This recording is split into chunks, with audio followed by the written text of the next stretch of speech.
Good evening. Hello, I am Jacob Brooks, the Exhibitions and Public Programming Officer here at the New York Studio School, and I am honored to welcome you to our Spring 2025 Evening Lecture Series. A reminder to those of you in person on 8th Street to please silence all cell phones during tonight's event. We will reserve time at the end for a Q&A with the audience. For those in the room, please raise your hand and we will bring a microphone to you so our online audience can hear your question. For our Zoom audience, you can submit your questions by clicking on the Q&A button at the bottom of your screen. Following the lecture, please join me and our guests downstairs in the Clay Room for light refreshments and to continue the conversation. The New York Studio School is grateful to the following funders for their support of the 2024-2025 Evening Lecture Series: the National Endowment for the Arts, the New York State Council on the Arts, the New York City Department of Cultural Affairs in partnership with the City Council, the Robert Lehman Foundation, the Samuel H. Kress Foundation, and many generous individual contributors. Now I'm delighted to introduce our speakers. Catherine Morris is a senior curator of the Elizabeth A. Sackler Foundation Center for Feminist Art at the Brooklyn Museum. She has curated and co-curated numerous exhibitions, including Elizabeth Catlett, a revolutionary artist and all that it implies, 2024 to 2025, Nona Faustine, White Shoes, 2024, Lorraine O'Grady, Both and in 2021, We Wanted a Revolution, Black Radical Women, 1965 to 1985 in 2017, Judith Scott, Bound and Unbound, 2014 to 2015, and Materializing 6 Years, Lucy R. Rippard and the Emergence of Conceptual Art in 2012 to 2013. She has worked on projects examining contemporary practices through historical precedents, including, most recently, It's Problematic, Picasso According to Heine Gadsby in 2023. Morris has worked on exhibitions and curatorial projects on artists including Mary Enoch Elizabeth Baxter, Ava Hess, Frida Kahlo, Marilyn Minter, Zanelle Moholy, Nellie Mae Rowe, Lorna Simpson, Kiki Smith, and Cecilia Vicuña. She has produced historical exhibitions such as Choice Militant. No way. I can start again. Lorraine Hansberry's Letters to the Latter in 2013 to 2014, and Healing the Wounds of War, the Brooklyn Sanitary Fair of 1864. Currently the Curatorial Assistant at the Brooklyn Museum Center for Feminist Art, Carla Forbes supports the center in creating exhibitions that forefront BIPOC artists to engage feminist methodologies, such as Nona Faustine, Elizabeth Catlett, Nancy Elizabeth Prophet. Motivated by a Black Queer Feminist episteme, Carla is interested in centering the practices and experiences of artists and publics of the African diaspora, while shaping anti-oppressive arts and culture ecosystems that struggle towards more liberatory psychic, social, and civic potentials. Carla is an inaugural alum of the Studio Museum Institute's Arts Leadership Praxis and is currently a fellow in the Association of Art Museum Curators Professional Alliance of Curators of Color. They hold a BA in African and African American Studies from Stanford University. Please join me in offering a warm welcome to our guests. Thank you. I'm Catherine. This is Carla. Hi, everybody. And we are delighted to be here with you this evening to talk about our new exhibition. Nancy Elizabeth Prophet, I Will Not Bend an Inch, which is up now at the Brooklyn Museum. It opened 2 weeks ago and runs through July 13th before it travels to Spelman College. It opened at RISD last February, where it originated. We'd of course like to start by thanking Caitlin McDonough, Mateo Mock, Jacob Brooks for this lovely invitation and for making this all so easy. And also thank you, Derek, for so much help with the sound. Carla and I have worked together for 4 years now? Three years, and on the exhibitions that were mentioned, many of which we'll talk about tonight. But one of the strangest parts about the start of any exhibition is the first time you actually publicly talk about the show, and that is tonight.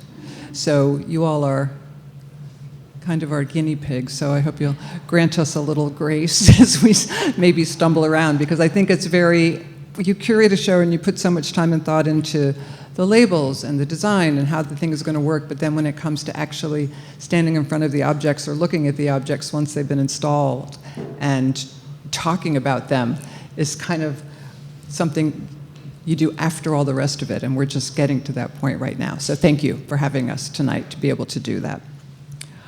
To start, I'd like to just share a couple of the objectives of the exhibition, why, sort of getting into the why we wanted to do this exhibition at the Feminist Center.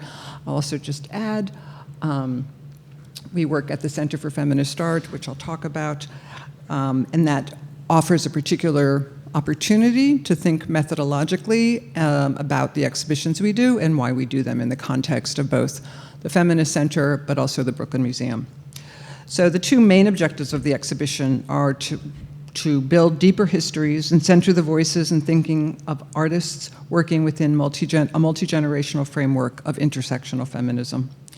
And, in this case, to present the most comprehensive presentation and analysis of Nancy Elizabeth Prophet's small but significant lifetime output, which also corrects an absence of scholarly attention to Prophet that she did not receive during her lifetime as a woman of color. So, some of you may have seen Judy Chicago's The Dinner Party, which is the work that is at the center of the Center for Feminist Art. It grounds the work we do in a commitment to thinking about the historical erasures of women artists and other artists of color, and to think about the ways in which history is more interesting, more alive, and more conversational with the 21st century when you see it through the lens of many of the people who were not written into that history originally.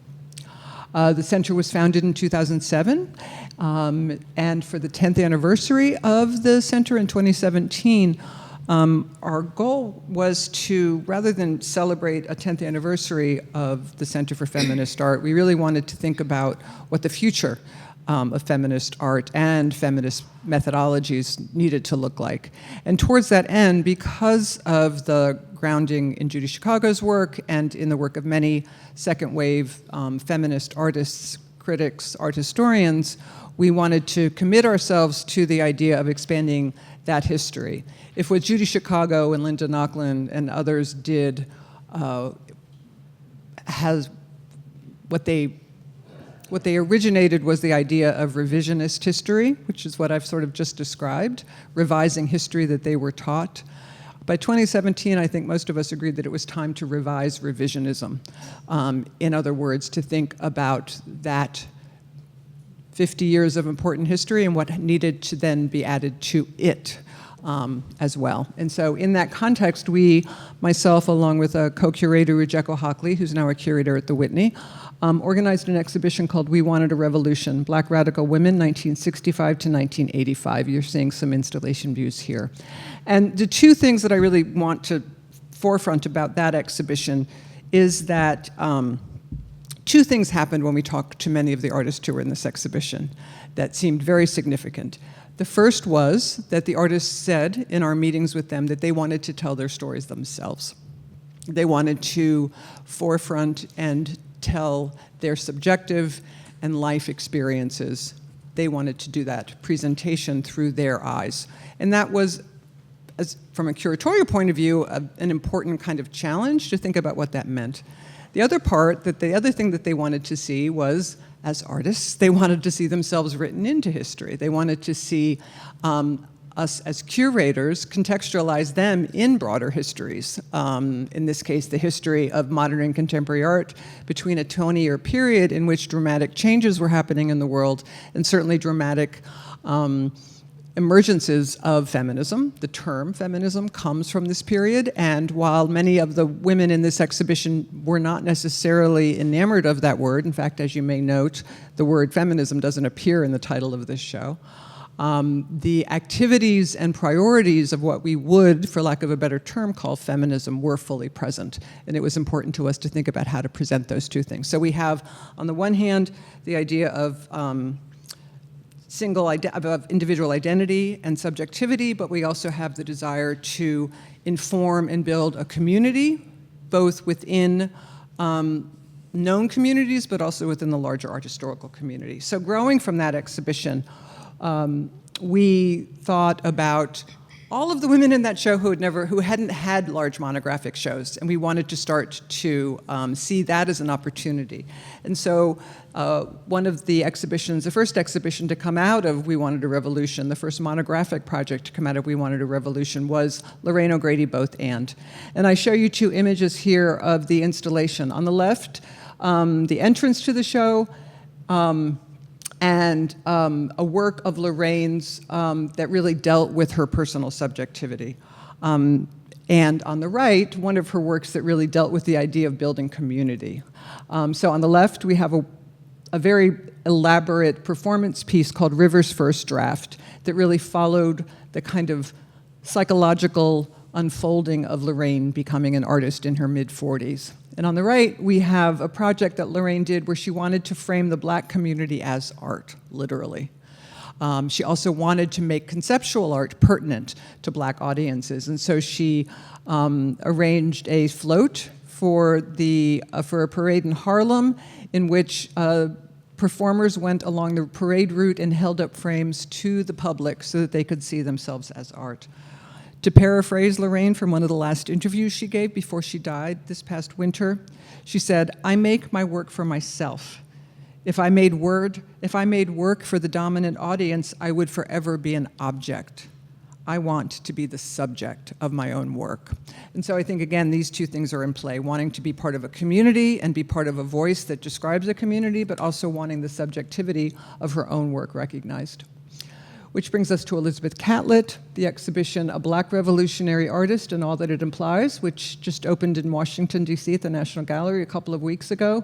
Catlett also was an artist who was determined to make work for the communities of people that were vitally important to her in her life, and those were the Black audience in the United States and working people in Mexico.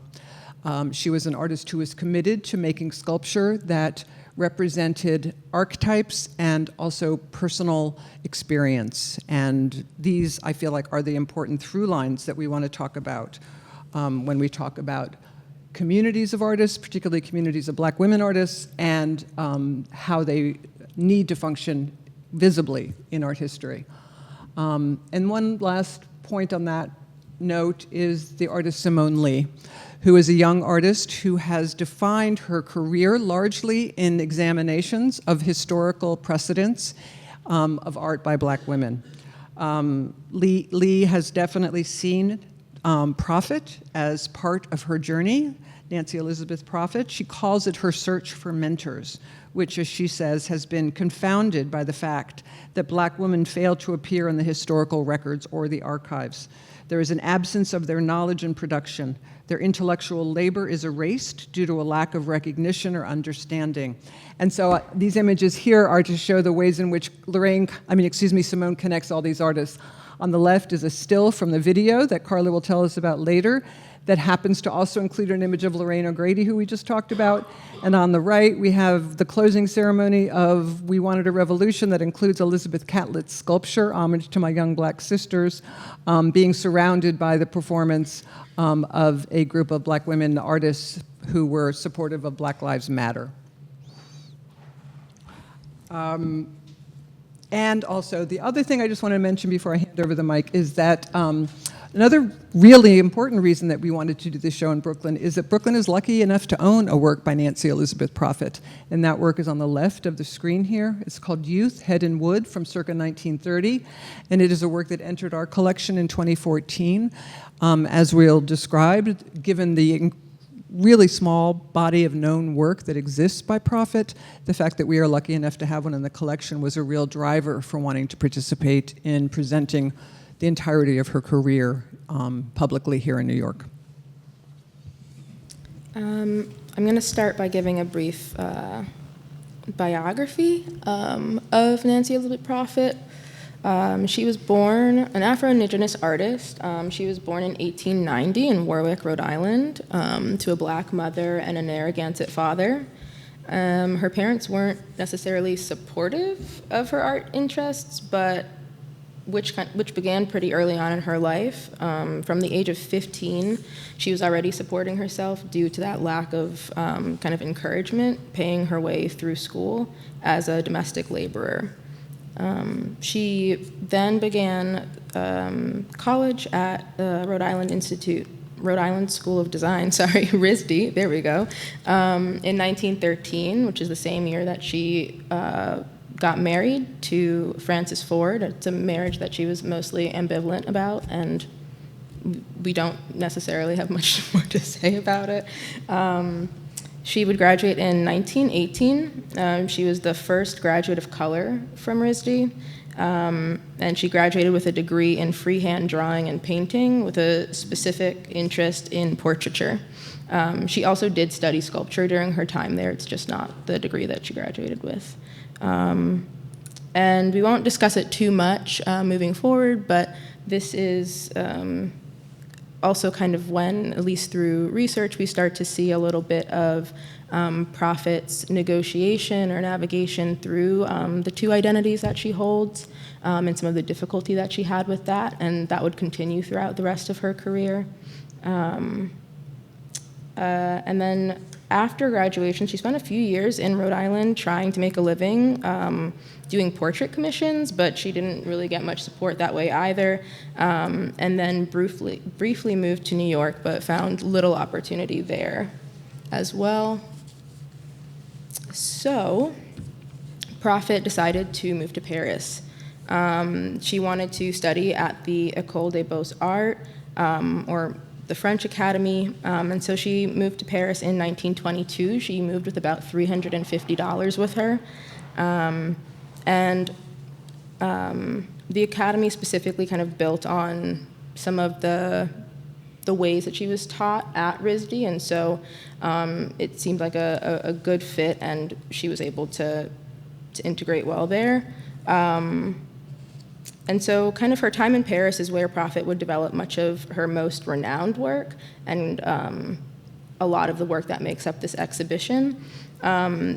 Despite a really profoundly difficult and destitute life there, which we'll talk about a little bit later, she found success in the Parisian salons, which then would kind of spark the interest of the art world in the United States, which previously wasn't extremely excited about her work. She remained in Paris until returning to the U.S. in 1934. She would return to the U.S. occasionally during that time, specifically in 1932, to promote her artwork, and it was doing particularly well in exhibitions in New York and Newport, as well as in Boston. And lastly, the exposure to kind of the art and culture scene that she experienced in Paris really informed this balance between classical tradition and the modernist inclinations in her sculpture that we'll see.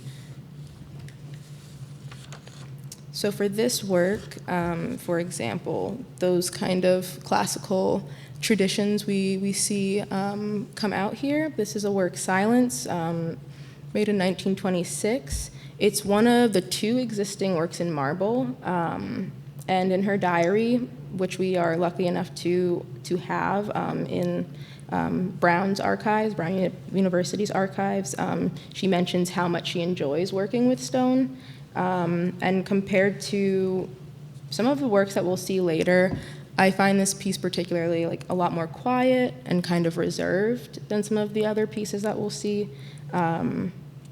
And curator Dominic Malone, our RISD counterpart, writes about the tension between classicism and modernity in his catalog essay. And he touches upon the use of models and kind of touches upon what Catherine mentioned earlier, relating to Elizabeth Catlett, kind of this interest in archetypes. So Prophet was really much more drawn to like allegory and symbolism rather than depicting likeness. And around this time, and kind of throughout some of her other works, Prophet does note being pretty isolated in Paris at this time. which I think is also interesting, kind of given the kind of quiet nature of the work. This work has also been called some scholars have claimed it as a self-portrait, which is kind of, I think, open to interpretation. But certainly the ways that abstraction is present in a work like this, I think in the modern period, in the 1920s and 30s, is very clear. Not only in the ways in which, for instance, the hairline sort of disappears into the forehead, or the very sort of quiet rendering of the figure. One of the things that's also pointed out is the unusual way in which the head sits on the base. It is not a classic base that is fully balanced on both sides. There's a way in which the neck on our right side in this image kind of folds down in a way that it doesn't on the left. So one of the wonderful opportunities that this exhibition has offered us is to really think about close looking at objects like this, which is, I'm sure, what all of you do every single day when you look and think about art. But with these objects in particular, given Prophet's extraordinary love of and clear talent in relationship to carving in particular, this exhibition is quite extraordinary. And so to give some context of the time that Prophet went to Paris, in the 1920s, the United States is extremely violent. We are in the kind of birth of the Harlem Renaissance during this time, but we're also at the height, like quantitatively, of the Ku Klux Klan. And so, Of the entrenchment of Jim Crow. yeah, things aren't, they're not good. And so for a lot of Black artists, Black women artists, the kind of potential exploration and development in the art world was really limited and stifled by really entrenched racism. And so part of Prophet's, or an example of that is part of Prophet's kind of impetus for thinking about Paris. After a few years, or kind of shortly after she graduated from RISD, she was invited to present her work in an exhibition in Rhode Island, but that was conditional on her not attending the opening, and so she refused, and that was just a clear point of frustration. And although the Black diaspora had been migrating to Paris since the mid-20th century, the 1920s was a really kind of large exodus, kind of on the heels of artists like Henry O. Tanner, who moved to Paris in 1891 and found really great success there. And so I think that's a time where a lot of other artists were paying attention. It was really generally just considered a creative epicenter and a locus for Black artists, intellectuals, creatives to meet and have just much more personal freedom and artistic opportunity than they would find in the States. An example of an artist who was part of this wave is Augusta Savage. And kind of a nice through line is that Prophet maintained a regular, Prophet, which we'll talk about a little bit later, maintained regular contact with W.E.B. Du Bois, who was an integral support to her. And in 1929, he asked her to welcome Savage when she was arriving to Paris. And on the left, we have this probably Savage's most famous sculpture, Gamine. This one is a plaster that was made later and painted to look like bronze, which the original was. I think that Savage's rendition is more of a sort of more identifiable quotidian subject in many ways than Prophet's more archetypal kind of presentation. We also wanted to just show on the right here an image by another artist of the period who Prophet certainly would have known, this portrait of Georgia O'Keeffe by Gaston Lachaise from 1925-27. All of these pieces are being made at the time that the Prophet is working in Paris, establishing herself, making her most important early work, and beginning to present in salons. In terms of the difference between the Lachaise on the right and Silence, I think it's interesting, Dominic Malone, again, our colleague who was the original curator, one of the original curators of this exhibition in Boston, noted Prophet's work, as he says, evokes the French poet and critic Charles Baudelaire's assessment of modernity, which, he says, comprises the ephemeral, the fugitive, the contingent, the half of art whose other half is the eternal and the immutable. And I think that there's something very beautiful about those words that really do speak directly to the kind of solemnity or quietude of Prophet's practice, but also at the same time her ability to maintain, I think, a really clear presence of herself as an artist in the making of these subjects. We have here, again, two images. On the left, the Salon d'Artistes Françaises in 1932, which was a salon that Catlett would have participated in. You get a sense, I'm sure you've seen similar images, but again, when we're thinking about the kind of sculptural representation of work in Paris, on the left, it has a very 19th century feel, I think, to it. And then on the right, at exactly the same time, you also have in Paris, and well known, something like the studio of Brancusi, whose famous sculptures you can see on their bases here. And to me, I think that what we see in Prophet is a profound awareness of both of these traditions and a commitment to representing them both through her own visual priorities. And I think this is one of the things that makes Prophet work seem so significant and so contemporary when we look at it today. And so, as I mentioned earlier, we have the really wonderful opportunity to have access to Prophet's diary, which spans 1922 to 1934, the years that she was in Paris. And although sometimes the entries are a bit sparse, it really does provide amazing biographical context, going into detail describing her difficulty generally just with survival in Paris. She experiences poverty, starvation, really kind of precarious housing insecurity, which we see throughout the diary. It also offers occasional kind of, it's like lyricism and like the poetics that you might imagine somebody writing in a diary to have, and kind of giving us a view into some of that interior, and also just very like passionate, those passionate moments that you can see from her writing. And I think there are also a lot of moments that are just very humorous. I think that Prophet has a great sense of humor, so we also get some moments of that there as well. I think maybe most importantly, her diary documents kind of examples of her eagerness to create and the kind of criticality and standard that she had for her own work. And also documenting the context for the support that she had throughout her career. So this example in particular, we see on March 29th, 1929, we can see where the title of the exhibition comes from, and just an example of kind of that, that noting of what's going on in her work and her practice. We have notes on the right talking about discontent, which is a work we'll talk about in a bit, and where it sold and who it sold to, etc.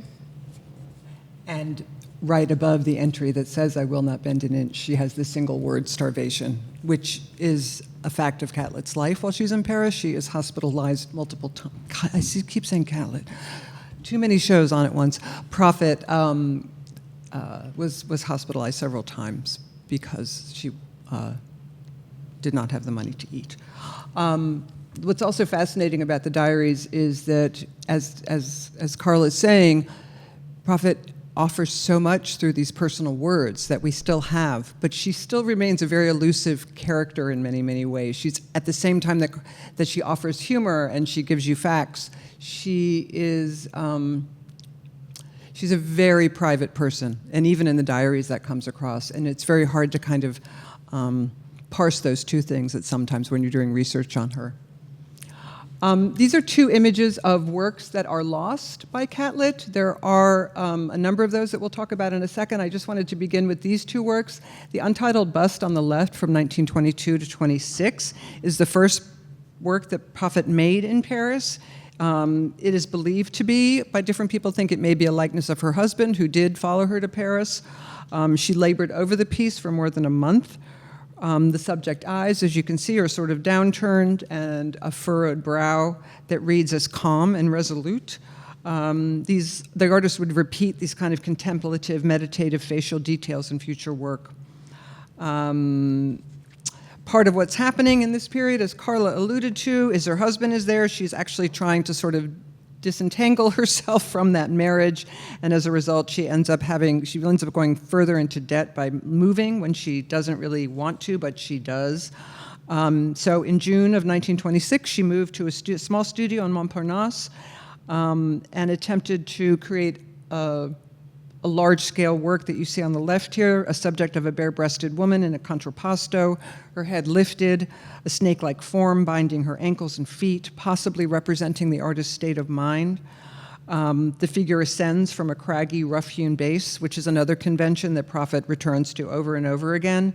The base offers a textural contrast and makes her subject appear to emerge from the treacherous elements of the natural world. This piece is eventually Prophet renamed the piece Prayer. Prophet has a very spiritual relationship both to her practice and to the work she's making, and she sees sculpture the making of sculpture as a spiritual practice in many ways. Eventually, in 1950, she actually converts to Catholicism, in part because of the value that she sees the Catholic Church placing on sculpture. So the fact that this early work from 1926 was called Poverty, and then the name is changed to Paris, feels quite significant. These are images from our installation of sculpture of lost works by Elizabeth Prophet. Prophet documented works in her studio, sometimes taking photographs herself, sometimes hiring another professional firm that also took photographs of work for people like Picasso. You can imagine that this is an expensive endeavor for somebody who is living so precariously, but she prioritizes this. And so we have a document of works that are not known to exist, perhaps will be found one day. We hope that they will. And also they are works that she would send to people like to W.E.B. Du Bois in New York to try and sort of rustle up attention. She also sends them to her father in Rhode Island, who she was very close to. Some of them on the back say to Dad.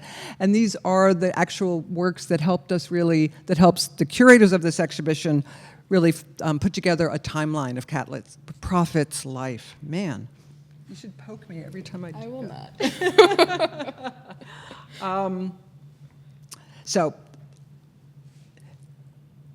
And this is an installation of the major sculptures that we know that exist by Prophet in the world. And they are all brought together for this exhibition, which is a very important opportunity, as I said, to really take the chance to have some close looking at these objects. The first work in the exhibition is this one, which you will note has a very similar relationship to the first piece that I just showed there. This is the work that is titled Negro Head. It was exhibited at the Salon d'Automne in Paris in 1924, crafted from a dark hardwood and bears the natural striations of that material. The imprint of her carving tools is left behind, particularly in the base, with a sort of aged look coming from that. As I said, this technique becomes a signature motif among the wooden busts that she created in Paris. Some scholars think that this is a portrait of Roland Hayes, a singer who was in Paris at the time. And this work, Discontent, I think, 1920s, 1929, somewhere around here, we saw the entry from her diary talking about this work, and she states in the diary that this work was the result of a long emotional experience of restlessness, of gnawing hunger for the way of attainment. And so I think kind of maybe similarly to works like Poverty that we just saw, in some way, Prophet is a little bit motivated by her own experiences, and I think that this is a reflection of that, kind of her discontent with the struggles she's having as an artist, kind of the forces that are creating that reality while she's in Paris, and just given, again, kind of the state of her experiences there, I think that the production and the timing of this work makes a lot of sense. There's, I guess through other sources as well, there's speculation that this is a man that she met while she was at a cafe, but wasn't necessarily modeled after anybody in particular. And I think something to add to this work, in addition to kind of maybe the solemn kind of painful feel to it, in alignment with the name, is also this kind of sense of stoicism and determination, and I think that that's also very characteristic of who Prophet was as it relates to her artistry and also just like her will to keep surviving. I think that also, as we saw with the work just prior, Prophet starting to use wood, and there's, I think that the kind of curiosity of what that then suggests in terms of representing skin tone is something that is notable. And so just to note that upon the completion of this work, it was shipped from Paris to New York to the 56th Street Galleries, and it was sold there to It sold for $1,000 to Eleanor Burgess Green and Ellen D. Sharp, who actually purchased Silence, which was the first work that we saw, and would later be part of the permanent collection at RISD, as Catherine mentioned earlier.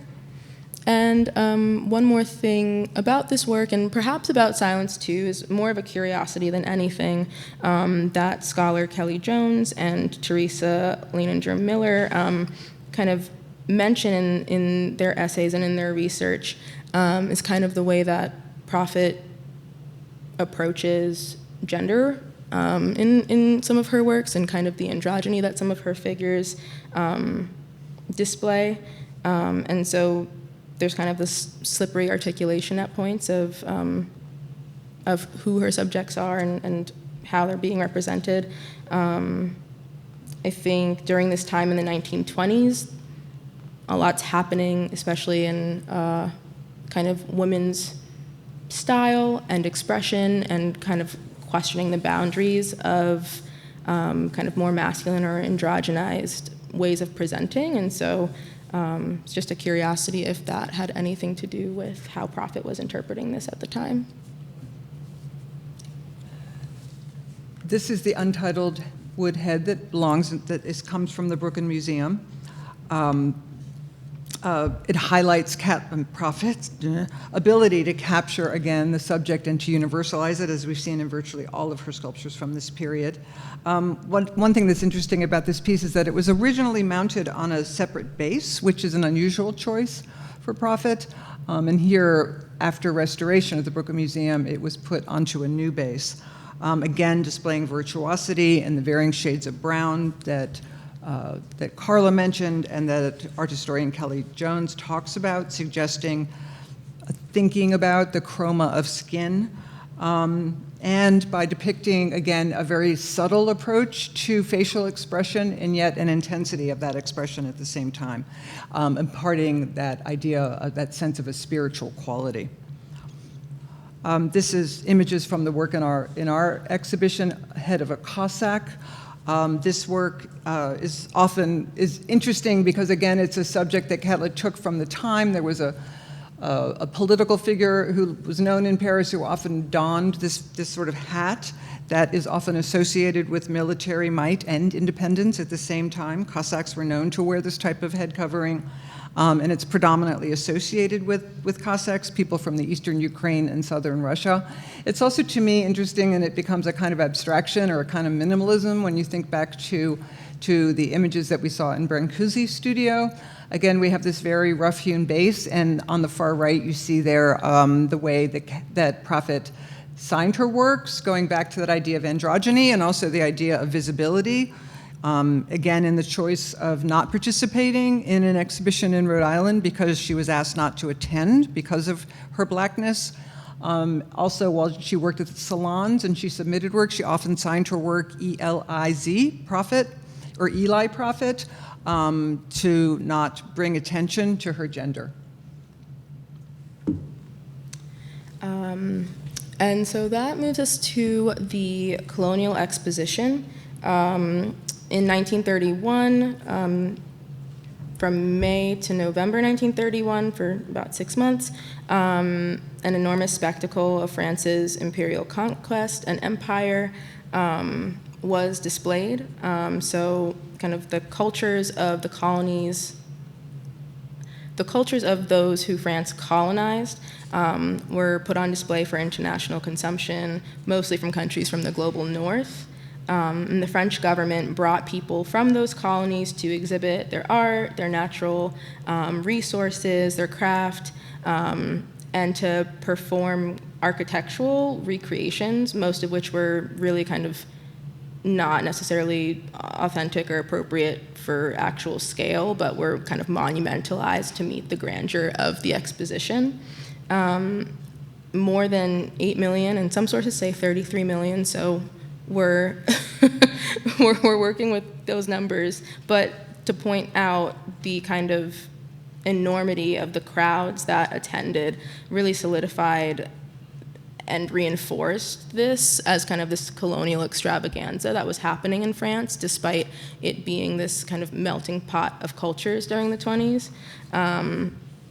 Prophet, in some degree, kind of seemed critically unaware of the kind of like aggressive colonial affirmation that was happening through this exposition, but she did kind of take inspiration and was quite in awe of a lot of the art from the African colonies that were displayed. And to note, and we'll kind of circle back to this later, but this exposition would also be an inspiration for Simone Lee's Sovereignty that was presented at the 2022 Venice Biennale. Out of her, this is me, right? Yeah. Out of Prophet's enthusiasm and interest of the exposition, she makes this work, Congolaise. This is based on a warrior from the Maasai tribe of Kenya and Tanzania and East Africa, and named after the Republic of Congo, which was then occupied by France. We were just talking earlier, this is another work that was purchased during Prophet's lifetime. This work was purchased by Gertrude Vanderbilt Whitney in the 1932, as you can see from the date from the Whitney. So we were just conjecturing before with Caitlin that this piece may have been in this building when it came after Whitney purchased it, which is kind of an amazing thing to think about.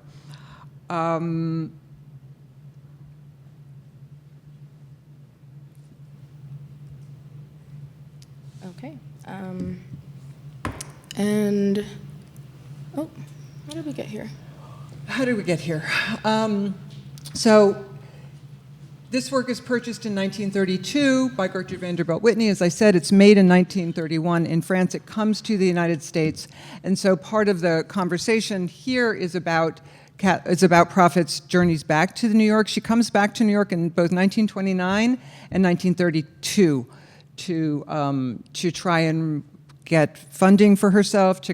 She asks Conti Cullen and W.E.B. Du Bois and his wife to help her try and get patronage, both through potential foundation support and through individuals. So the images that you see here are on the right.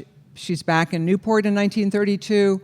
And on the left, also in 1932, we believe this image is also taken on one of her visits to the United States. We then have some examples of other works that she has done, three relief works. This one from circa 1935, so after she has returned to the United States. Are you supposed to be doing this? No. I 'Cause feel like, are we ahead, right? well, we have. excuse us while we confer. We did the patronage, and then this is the support of Du Bois and Cullen. And you already mentioned that you sold Discontent. So, Your second trip to New York. yeah, in 1932. Okay, and then methodologies. Yeah, Right. okay, we're good. We're good. It's Yep. just we haven't mentioned that Catlett comes back to New York permanently, comes back to the United States permanently in 1934. Yeah. She is offered an opportunity to start, along with Hale Woodruff, the art department at what becomes Spelman College, and she ends up spending a decade there working as an artist. She does not go back to Paris at that point. She we have examples here of several carved reliefs that she made that have wonderful relationships to post-impressionism.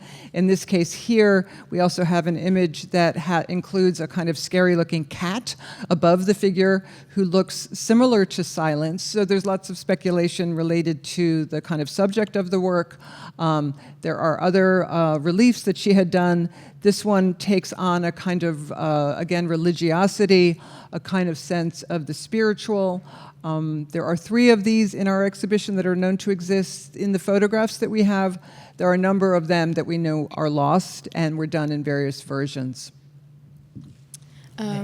Also included. Like 5 minutes. Okay. Moving ahead quickly. Also in our exhibition, we have some ephemera that we've added. And although Prophet was a bit of a lone wolf, spent a lot of time in solitude, she definitely had a community of luminaries that were supporting her and that she was in contact with, including Henry O. Tanner, who I mentioned earlier. He would go on to write some letters of recommendations for Prophet, particularly for her Harmon Foundation application, in addition to County Cullen, novelist and poet County Cullen, who was also a support through publications about Prophet in the Opportunity Journal of the National Urban League, and kind of arguably her biggest champion, who's been mentioned quite a few times, is W.E.B. Du Bois, who would house her upon her visits back to the U.S., and also really encouraged her to secure funding through things like the Harmon Foundation, the Guggenheim Fellowship, and the Rosenwald Fellowship, and was really kind of an advocate for her work in the U.S. And if I could, just the work on the right, because it's such a great kind of confluence, we have Tanner writing to Du Bois about Prophet, saying, if Mrs. Prophet keeps her health and her balance, both of which have already been put to the test, she will become a sculptor of credit to our country, and it may be she is already that. And here is just another, this is an installation shot of more of the ephemera that we have. In the middle, we have Elaine Locke's The Negro in Art, a pictorial record of the Negro artist and of the Negro theme. This was published in 1940, in which we see Congolese on the left and Head of a Negro on the right, on the top there, as well as the earlier publication, The American Negro as Artist, in the American Magazine of Art, which was published in 1931. Okay, so I think this is the transition. We found it. So Maybe we should skip it. should we skip it? Yeah. Okay, we'll keep moving. Prophet goes to Atlanta, as Catherine mentioned, and starts teaching for about 10 years at Atlanta University and Spelman University, teaching modeling courses and being a very active and engaged teacher, as we see in this slide here. This is a small piece of a film that was made about the program in 1937. One of the things that obviously I'm sure you've picked up on that is amazing about Prophet is what a stunning sort of character she was and how incredibly chic. Another image of her in the studio, and on the right we have actually her tools. One of the things that is very important in Prophet's work is that she was unable to hire assistants, so unlike most of her peers, she did all of her carving herself. And she also adapted these tools that she spent quite a bit of money on getting the best tools possible to her specific needs and the way that she sculpted. So these were discovered only in the last few years in somebody's garage in Rhode Island, so we're very happy to have them in the exhibition. One of the things she said about carving was that she said, "I feel so in contact with myself in that work." We also have a series of watercolors and sketches by Prophet that really show a kind of modernist exploration, a kind of, particularly in these watercolors, a kind of fluidness with the material, an interesting opportunity to really get a sense of Prophet's interest in color, which is sort of subtly available in the sculpture, but is fully present in works like these. Also drawings, very typical drawings, I think, made studies that almost any artist would make, trying to capture the life, something that she sees in the world and wants to capture in this sketchbook. And the exhibition includes and kind of brings back to full circle this work by Simone Lee and Madeline Hunt Ehrlich, Conspiracy, which was made in 2022, really kind of focused on what Catherine mentioned earlier, kind of this erasure of Black women from the art historical and the historical record generally, but also, or specifically, their kind of intellectual and the intellectual labor, but also like the physical labor that making these works and making this art entails. And so we have images on the right from the film of sculptor tools, and throughout the film we see Lee in her studio with assistants, really kind of working with the clay, and she speaks about how she really finds relation to Prophet through the way that Prophet talks about her own relationship to the clay. She understands that very intimately. I think we should probably wrap up because it's 7:30, but Yeah. I think in closing we'll just say that after Prophet spent about a decade working in Atlanta, she does end up going back to Rhode Island, where she really is committed to trying to refocus on her own work. She has limited success in that, and she has significant challenges, including hospitalizations and institutionalizations, and she dies in Rhode Island in 1960. Some of the images that we have of the lost works include some ceramics she made late in life. One of the things that's really interesting, and I promise I'll stop then, is, when we talk about women artists, artists of color, one of the things that we really have a hard time juggling in a lot of cases is dramatic stories, personal biographical facts that often supersede a close look at the actual objects themselves. And that's something that we have really talked a lot about and thought about, how to make a presentation that allows for a telling of the narrative, but remains as focused as possible on the objects themselves. Prophet wanted in her lifetime a one-person show. This is that one-person show, more than 60 years after her death. And so one of the ways that we've done that is by trying to really make that center group of sculptures stand on their own, so that it is not solely a story about the biography, which, as I said, is a very compelling and difficult story.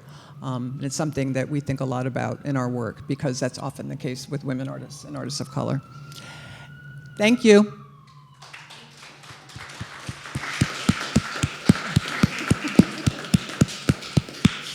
And we'd be happy to take any questions. And again, we really appreciate your giving us this opportunity to think about Prophet.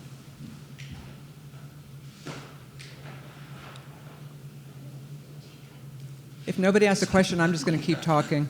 I think they've got somebody behind you, and then we can Hi. talk here. It's less of a question, but I'm super fascinated by the connection between Gertrude Vanderbilt Whitney, another female sculptor, obviously a stratospherically different position in life, but that they actually met, Mm-hmm. and with the Whitney starting here in 1931, and then her sculpture being purchased by Gertrude in 32. I hope somebody does more research on that. That would be incredible to know more about that. And incredible to think of what that must have meant to Prophet, to have the work purchased by somebody like Whitney, talking about, again, the multiple art worlds that she was determined to participate in, and the conversations that she very much saw her work as part of, for sure. There's a question up here, I think. Oh, go.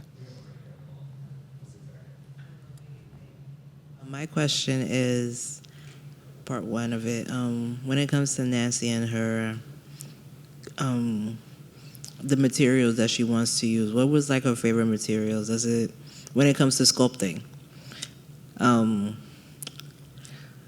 And number two, what is more about her personal life? Like, was she married? Did she have children? Are they artists just like her? Just out of curiosity. The second question I can answer, and maybe we'll get the first part repeated because I'm not sure I heard it entirely. Mm-hmm. She did not have children. She was married to, she got married when she was at RISD to a man who was at Brown University. I would not call it a successful marriage. She took her some time to extract herself from it, but she was completely devoted to her work. And to the point where we don't see, we've discussed some of the personal relationships she had, most closely it seems to us with Du Bois, but she was a very private person, and there's not a lot of information except that we know that she was married, she had no children, she was very close to her father, who actually ended up committing suicide when she was back in Rhode Island, which contributed to her deteriorating mental health issues. So, not a lot of personal information. And the first question, I'm sorry, I didn't. I know she was based on the presentation. She was a sculptor. Like, does she use a lot of marble in her work, or just other different? I can't think of the word. I guess materials or mediums. Yes. Yeah. So I guess I'm not sure of like how it's weighted, but she is sculpting in marble. We have only a few of those works left, but also sculpting or occasionally using bronze and a lot of wood as well.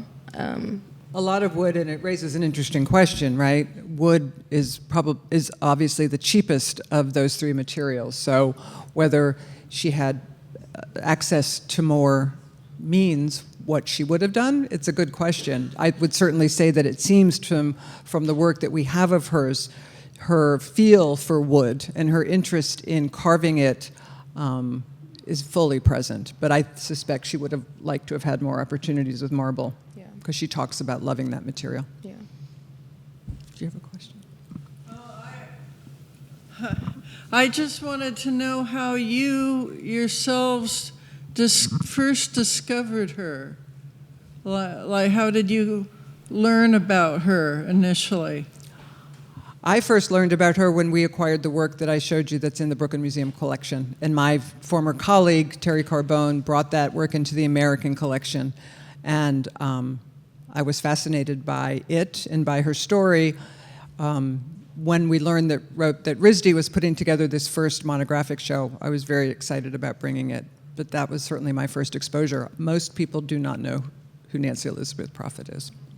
Yeah, my first exposure was working on this show. I think before this, I was familiar with Edmonia Lewis and Augusta Savage, but I hadn't heard of Nancy Elizabeth Prophet before. And so I was really excited to kind of have another Black Afro-Indigenous artist that was sculpting during this time. Yeah. I'm curious, you spoke about her. I have two questions, one of which is just pretty normally historical, and that's regarding the lost work. Do we know how and why as much of it as it is lost? Is that simply neglect? But then the second question I have, which is maybe a little more involved, is you spoke about her coming back to start the department at Spelman.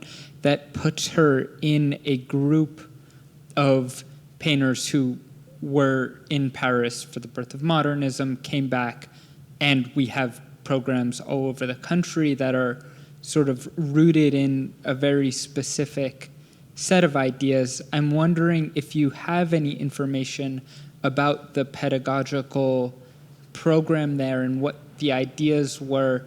It seems like so much of American art comes from a group of painters and sculptors, some of whom are very well known, who made a similar move. And I'm wondering if she was talking about similar things and teaching similar things. The most recent exhibition of Prophet's work before this exhibition was a show about Prophet and Hale Woodruff and their starting of the program. So there's a really good catalog from that exhibition that really goes into the founding of the department and their work there in painting and in sculpture. I don't think, I know that I haven't come across any conversation. I think that it was clear when she was in Paris, she was very engaged. She was studying she was very engaged in the tenets of modernism, and she was very clearly aware of artists who were working in the vein that she was interested in. That's fully present in her work and in obviously the way that she's looking at work in Paris, and also it's having an impact on what she's doing. When she was in Atlanta, she did not make much work. That was part of the reason she left. She wanted to get back to her work when she went back to Rhode Island. So in terms of that kind of impact, there's not much record of it unless there's something in that catalog that I'm not remembering. Yeah, I think that in terms of, maybe to your question of pedagogy, I think that she was clearly committed to her students at Spelman and at Atlanta University, and was very vocal about the commitment to developing these Black artists. But I think that a lot of the models that she brought in terms of teaching were borrowed from her learning at RISD, and most prominently her learning in Paris. And so I wouldn't say that there was necessarily too much of an adaptation there, but rather kind of a borrowing and kind of inserting as the base of the curriculum. Yeah, I think you're right. I also think she was a very introverted person. I would imagine that teaching was hard for her. That's the sense I get. The first question was, why was the work lost, right? Or do we know? We assume that it was lost because she could not afford to bring it back to the United States when she came back in 1934. So what happened to any of the work is very not known. Whether the likelihood is most of those lost works would have been left in France. The likelihood of them turning up in the United States is less so, but you never know. So, but today, I don't think that there's any noted works of hers in French collections. No, not in collections. And one of the jobs that we know the curators at RISD did was they had hoped to find some work in France, but they were not able to turn any up. So maybe in an antique store somewhere or a flea market. You never know. Keep an eye out. Any final questions? Thank you again for the opportunity Thank you all. to talk.